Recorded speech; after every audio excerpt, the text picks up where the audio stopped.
नमस्ते। इस वीडियो में हम कृषि चैप्टर से बनने वाले सभी महत्वपूर्ण एमसीक्यू क्वेश्चन को डिटेल में डिस्कस करेंगे। So let's begin. निम्न में से कौन सा उस कृषि प्रणाली को दर्शाता है जिसमें एक ही फसल लंबे चौड़े क्षेत्र में उगाई जाती है? तो ऐसे कृषि प्रणाली को हम रोपण कृषि कहते हैं, जो कि एग्रीकल्चर और इंडस्ट्री ये दोनों सेक्टर को मिलाने का काम करता है। वो कैसे? तो इंडस्ट्री के लिए जो कच्चा माल होता है वो हमें एग्रीकल्चर से ही प्राप्त होता है। तो इस तरह से ये दोनों सेक्टर एक दूसरे पे इंटरडिपेंडेंस होते हैं रोपण कृषि के ही वजह से।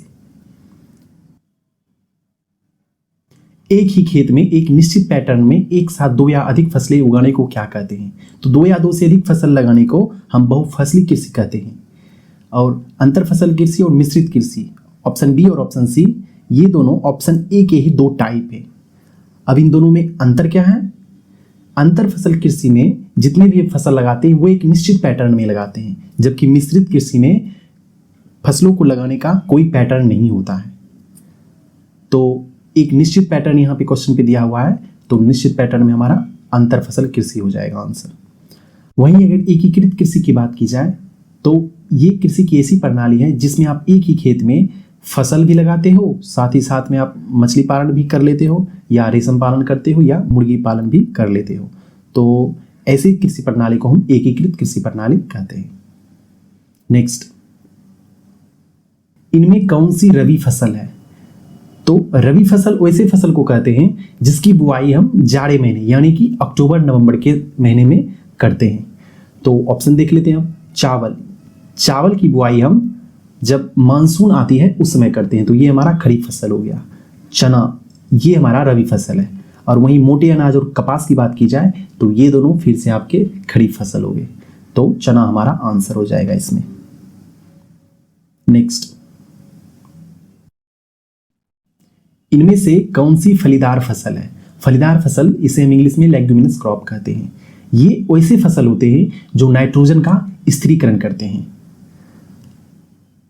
मान लीजिए ये कोई फलीदार फसल है, इसकी जड़ों में एक गांठ पाई जाती है, जिस गांठ में राइजोबियम नामक एक बैक्टीरिया पाया जाता है, जो कि पत्तियों द्वारा प्रकाश संश्लेषण की क्रिया में ग्रहण किए गए नाइट्रोजन को मिट्टी में मिला देता है, जिससे मिट्टी में खोई हुई जो नाइट्रोजन है वो फिर से उसे प्राप्त हो जाता है, जिससे मिट्टी की उर्वरता बरकरार रहती है।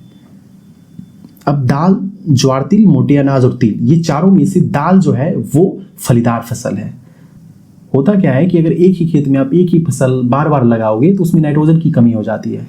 तो अगर आप 2 साल या 3 साल के अंतराल पे दाल अगर आप उसमें लगा दोगे तो उसमें नाइट्रोजन की जो कमी थी वो पूर्ति हो जाती है। तो इसलिए दाल का इस्तेमाल रोटेशन क्रॉप के रूप में भी किया जाता है। तो दाल हमारा इसमें सही आंसर हो जाएगा।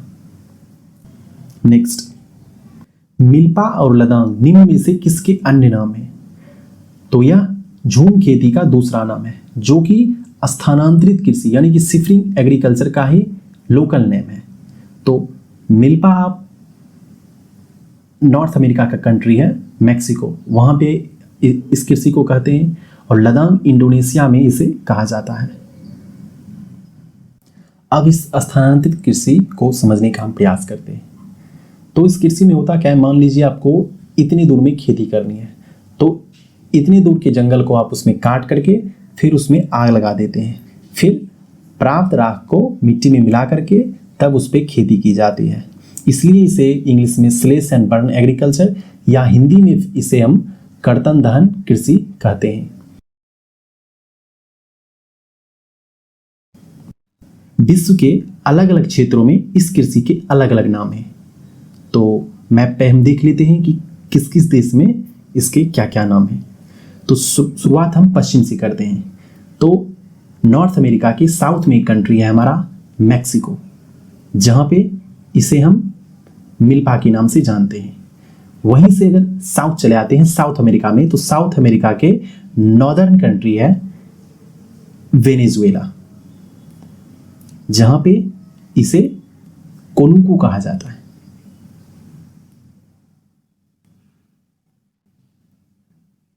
वेनेजुएला से ही सदर्न में सटा हुआ कंट्री है ब्राजील, जहां पे स्थानांतरित कृषि को रोका के नाम से जाना जाता है। अब यहां से पूर्व की तरफ चलिए तो पूरे मध्य अफ्रीका में इसे हम मसोले के नाम से जानते हैं। अब यहां से पूरब चलिए तो वियतनाम में, ये आपका वियतनाम हो गया, हाँ वियतनाम में इसे आप रे के नाम से जानते हैं। और वहीं से साउथ पूरे इंडोनेशिया की अगर बात की जाए तो इसे हम लदांग के नाम से जानते हैं।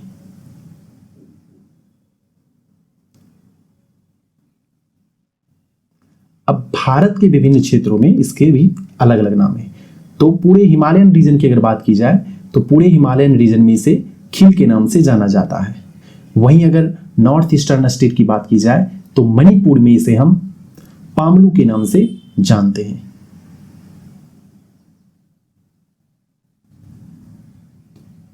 मणिपुर के अलावा सारे नॉर्दर्न स्टेट में इसे हम झूम खेती के नाम से जानते हैं। अब यहां से हम छत्तीसगढ़ की तरफ चलते हैं। तो छत्तीसगढ़ और अंडमान निकोबार में इसे हम दीपा के नाम से जानते हैं। मध्य प्रदेश के खासकर बुंदेलखंड वाले एरिया में इसे हम वेवर या दहिया के नाम से जानते हैं। वहीं अगर आंध्र प्रदेश की बात की जाए तो आंध्र प्रदेश में इसे हम पोडू या पेंडा के नाम से जानते हैं। वहीं अगर उड़ीसा की बात की जाए तो उड़ीसा में इसे हम कोमान, बड़िंगा या पामा डावी के नाम से जानते हैं। केरल के पश्चिमी घाट में इसे हम कुमारी के नाम से जानते हैं।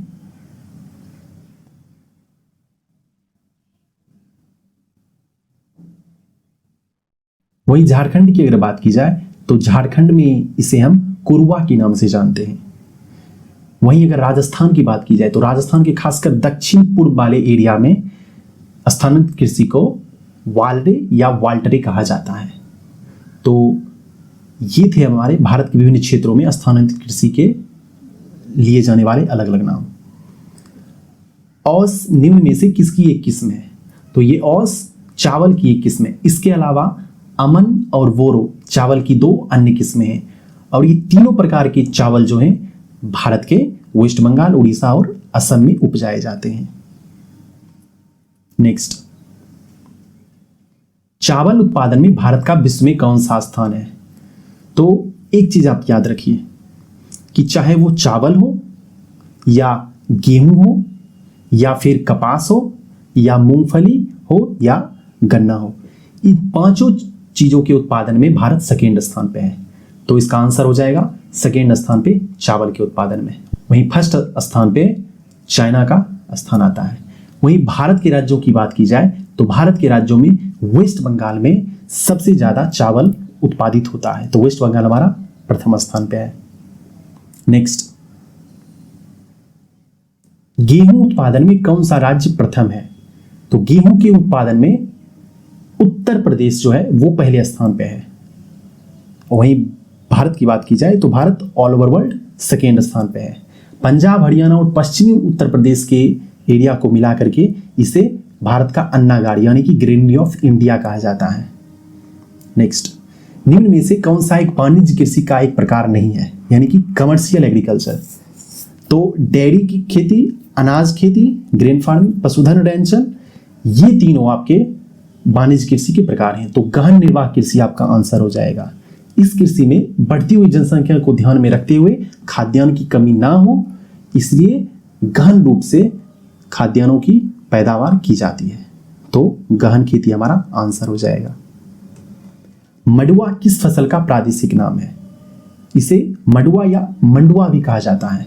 तो यह फसल रागी है जिसे उत्तराखंड, बिहार और यूपी के क्षेत्र में मडुआ के नाम से जानते हैं। और यह रागी फसल में आयरन, पोटेशियम और कैल्शियम बहुत प्रचुर मात्रा में पाई जाती है। नेक्स्ट, विश्व में दालों का सबसे बड़ा उत्पादक देश कौन है? तो विश्व में दालों का सबसे बड़ा उत्पादक देश हमारा भारत है। ये उत्पादक होने के साथ साथ उपभोक्ता भी सबसे ज्यादा दाल का हमारा देश ही करता है। वहीं भारत की अगर बात की जाए कि कौन सा राज्य दालों में सबसे बड़ा उत्पादक राज्य है, तो मध्य प्रदेश पहले स्थान पे आता है। नेक्स्ट, गन्ने के उत्पादन में भारत का विश्व में कौन सा स्थान है? तो गन्ने के उत्पादन में सेकेंड स्थान पर हम आते हैं, वहीं की फर्स्ट स्थान पे हमारा ब्राजील है। वहीं भारत की अगर बात की जाए कि कौन सा राज्य प्रथम स्थान पे है, तो यूपी हमारा प्रथम स्थान पे है। गन्ने के रिसर्च से रिलेटेड एक इंपॉर्टेंट इंस्टीट्यूट है जो कि एग्जाम में अक्सर पूछा जाता है कि शुगर केन रिसर्च इंस्टीट्यूट, जिसका हेडक्वार्टर कोयम्बटूर तमिलनाडु में है। नेक्स्ट, मूंगफली यानी ग्राउंड नट के उत्पादन में कौन सा राज्य सबसे आगे है? तो गुजरात ग्राउंड नट के उत्पादन में प्रथम स्थान पे। वहीं इंडिया की बात की जाए तो ये सेकेंड स्थान पे है फिर से। चाय के उत्पादन के लिए प्रसिद्ध दार्जिलिंग किस राज्य में है? तो यह दार्जिलिंग पश्चिम बंगाल में है। वहीं असम में चाय की सबसे ज्यादा पैदावार होती है। नेक्स्ट, भारत में कॉफी की खेती सबसे पहले कहां शुरू हुई? तो देखिए, कॉफी सबसे पहले अफ्रीका में पाया जाता था। इथोपिया एक देश है जहां के एब्सीनिया प्लेट्यू पे कॉफी पाई जाती थी। वहां से कॉफी अरब कंट्री में आया और अरब कंट्री से बाबा बुदन नामक एक फकीर थे, इन्होंने कर्नाटका के एक पहाड़ी पे आके इसकी कृषि शुरू कर दी।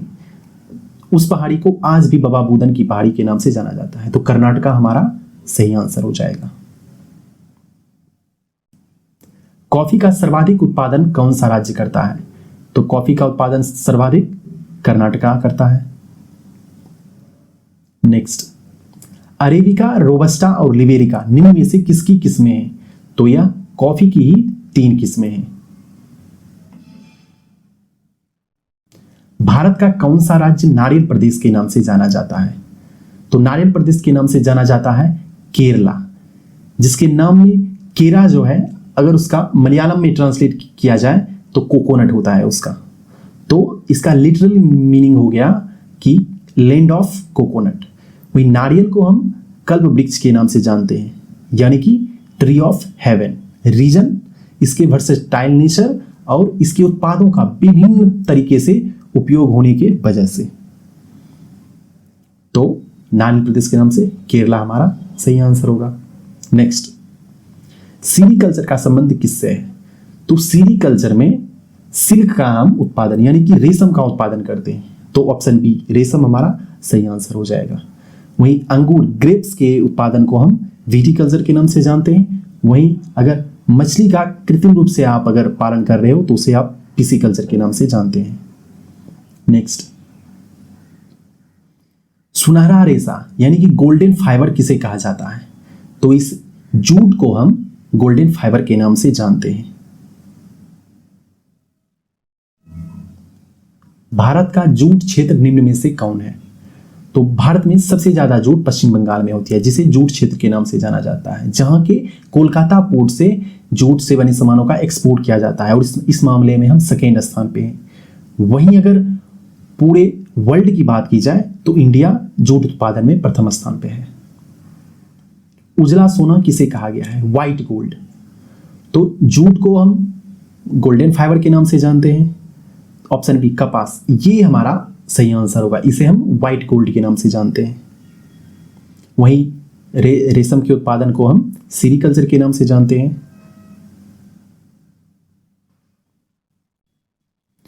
अब व्हाइट गोल्ड से ही एक चीज आप याद रखिए कि ब्लैक गोल्ड किसे कहा जाता है? तो पेट्रोलियम को ब्लैक गोल्ड कहा जाता है। वहीं अगर ब्लैक डायमंड की बात की जाए तो कोल यानी कि कोयला को ब्लैक डायमंड के नाम से जाना जाता है।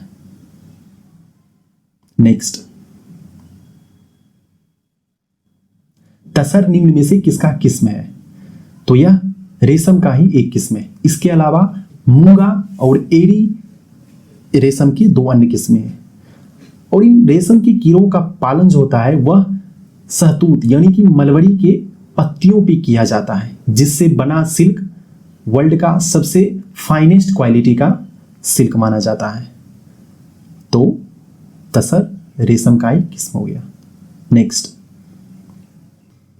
भूमि सुधार किस पंचवर्षीय योजना का मुख्य लक्ष्य था? तो यह भूमि सुधार प्रथम पंचवर्षीय योजना का मुख्य लक्ष्य था। नेक्स्ट, भूदान ग्रामदान आंदोलन का संबंध निम्न में से किससे है? तो इस आंदोलन का संबंध महात्मा गांधी के आध्यात्मिक उत्तराधिकारी विनोबा भावे से है। वहीं भूदान आंदोलन 1951 में और ग्रामदान आंदोलन उसके एक वर्ष बाद 1952 से स्टार्ट हुआ। और भारत का पहला गांव जो ग्रामदान आंदोलन के अंतर्गत आया वो था हमारा मगरौथ, जो कि यूपी में पड़ता है। अब बाकी ऑप्शन को हम जानते हैं डिटेल में थोड़ा, कि महात्मा गांधी का संबंध 1917 के चंपारण और खेरा सत्याग्रह, 1920 के असहयोग आंदोलन से, 1930 के सविनय अवज्ञा आंदोलन से तथा 1942 के भारत छोड़ो आंदोलन से था। दयानंद सरस्वती का एक फेमस कोट है, वेदों की ओर लौटो, यानी कि बैक टू दी वेदास, और उनकी एक महत्वपूर्ण कृति है सत्यार्थ प्रकाश। वहीं ज्योतिबा फूले की बात की जाए तो इनकी एक फेमस संस्था है सत्यशोधक समाज, और इनकी एक बुक थी गुलामगिरी। तो ये चीज आप याद रखिएगा, एग्जाम के पॉइंट ऑफ व्यू से बहुत इंपॉर्टेंट है। चंपारण आंदोलन किस वर्ष हुई? तो चंपारण आंदोलन 1917 में स्टार्ट हुआ था। राजकुमार शुक्ल के कहने पर महात्मा गांधी ने इसे बिहार में तिलकठिया प्रथा के खिलाफ यह सत्याग्रह चलाया था, और यह गांधी जी का भारत में प्रथम सत्याग्रह था। नेक्स्ट, ऑपरेशन फ्लड का संबंध किससे है? तो ऑपरेशन फ्लड का संबंध व्हाइट रिवॉल्यूशन यानी कि श्वेत क्रांति से है, जो कि दूध के उत्पादन से संबंधित है, यानी कि डेयरी के उत्पादन से। 1970 में नेशनल डेयरी डेवलपमेंट बोर्ड और वर्ल्ड बैंक यानी कि विश्व बैंक ने मिलकर के ये ऑपरेशन फ्लड चलाया था, और इस ऑपरेशन फ्लड के फादर डॉक्टर वर्गीज कुरियन को माना जाता है। अब बाकी ऑप्शन को हम देख लेते हैं। हरित क्रांति का संबंध आपके गेहूं और धान से था। वहीं नीली क्रांति का संबंध मछली के उत्पादन से था। वहीं सुनहरी क्रांति की बात की जाए तो यह शहद यानी कि हनी और हॉर्टिकल्चर से संबंधित था। नेक्स्ट, जैम, जेल, स्क्वाश इत्यादि का कच्चा माल क्या है? तो ये तीनों चीजें आपके फल से बनाई जाती हैं, तो फल इसका कच्चा माल हो जाएगा। नेक्स्ट, महाराष्ट्र का जलगांव किस फल के लिए विशेष महत्व रखता है? तो महाराष्ट्र का जलगांव लीची, केला, संतरा, अनानास में से केले के लिए विशेष महत्व रखता है। वहीं लीची की बात की जाए तो मुजफ्फरपुर का लीची विश्व प्रसिद्ध है, जो कि बिहार में है। वहीं संतरा की बात की जाए तो संतरा यह महाराष्ट्र के नागपुर और नॉर्थ ईस्टर्न एरिया चेरापूंजी में फेमस है। वहीं अनानास जो है तो मेघालय का अनानास पूरे भारत में प्रसिद्ध है।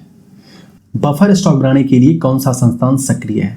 तो देश में खाद्यान्न की कमी ना हो और उसके मूल्यों में नियमितता रहे, इसके लिए भारत सरकार ने खाद्य सुरक्षा के लिए दो महत्वपूर्ण अंग बनाए हैं। एक बफर स्टॉक और दूसरा हो गया हमारा पीडीएस यानी कि जन वितरण प्रणाली, public distribution system. Buffer stock के तहत एफसीआई न्यूनतम समर्थित मूल्य से किसानों से अनाज का लेकर के भंडारण करती है। वहीं पीडीएस के तहत गरीबों को और जितने भी लाभार्थी हैं उनको उचित और सस्ते दामों पे खाद्यान्न की पूर्ति की जाती है। एफसीआई का पूरा नाम फूड कॉर्पोरेशन ऑफ इंडिया होता है। वहीं बाकी ऑप्शन को देखते हैं तो फिक्की का पूरा नाम federation of Indian chambers of commerce and industry है, और इसे voice of India's business and industry कहा जाता है। आईएफसीआई का पूरा नाम industrial financial corporation of India है, और यह इंडस्ट्रीज को क्रेडिट देने का काम करती है। वहीं सीएसीपी का full form commission for agricultural costs and prices है। यहाँ सीएपीसी नहीं सीएसीपी होना चाहिए था। यह सीएसीपी एमएसपी का रिकमेंडेशन देता है, किसको? Cabinet committee on economic affairs को। तो बफर स्टॉक पूछा है तो एफसीआई हमारा सही आंसर हो जाएगा। नेक्स्ट, सस्य गहनता यानी कि क्रॉपिंग इंटेंसिटी में कौन सा राज्य प्रथम स्थान पे है? तो सबसे पहले इस क्रॉपिंग इंटेंसिटी को समझते हैं। तो क्रॉपिंग इंटेंसिटी का एक फार्मूला होता है total cropping area divided by net sown area into 100।